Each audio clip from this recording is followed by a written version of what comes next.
Hi, I'm Deborah Jones from My Embroidery Mentor, and I'm here to introduce you to making labels and other fun projects using blocks, borders, and accents from Dakota Collectibles.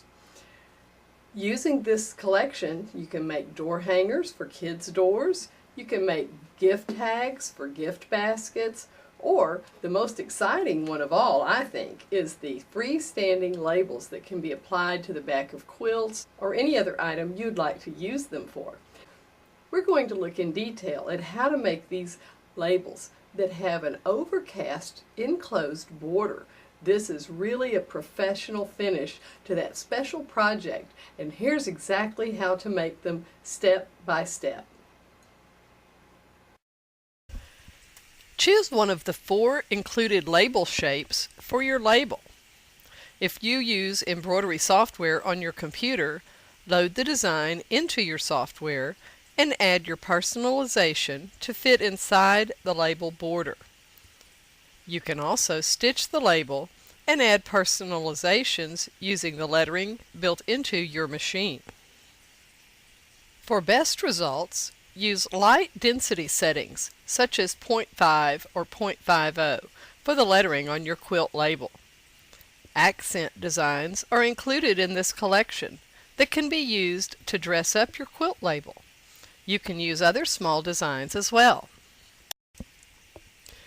Choose a fabric for your label that's compatible with your quilt or other project. Apply a fusible backing to stabilize your label. I'm using Heat and Bond fusible web. Follow the manufacturer's instructions to apply the stabilizer. Remove the paper backing, if any, from the back of your label fabric. Hoop 2 layers of film-type, super heavyweight, water-soluble stabilizer, such as Ultra Solvi or Badgemaster. This type of stabilizer is 60 to 80 microns in weight. Gently pull out any wrinkles because you will need a smooth, taut base for this technique.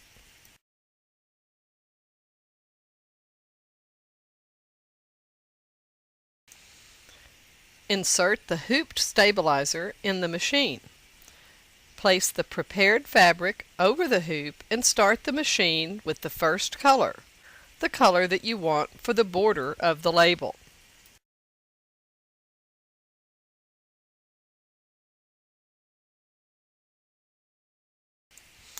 When the first color is complete, remove the hoop from the machine. Don't unhoop the stabilizer and handle the hoop carefully to avoid loosening the stabilizer. Place the hoop on a stable surface and cut away the excess fabric close to the stitching line. Hold the fabric and glide the scissors next to the stitching line. It's important to cut as closely as possible to the stitches.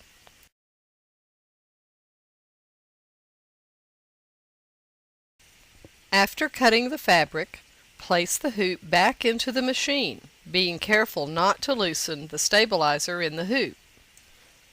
Restart the machine and stitch the tacking stitch in the same color.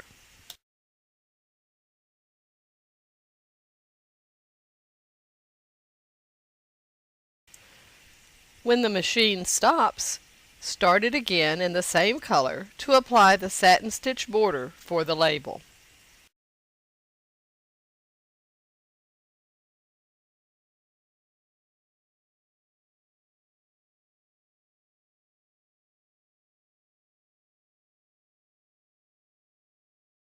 After the satin stitch border has been completed, continue stitching the personalization portion of the label. When the personalization is complete, remove the hoop and punch the label out of the film stabilizer. It will release very easily, leaving a label with an overcast border.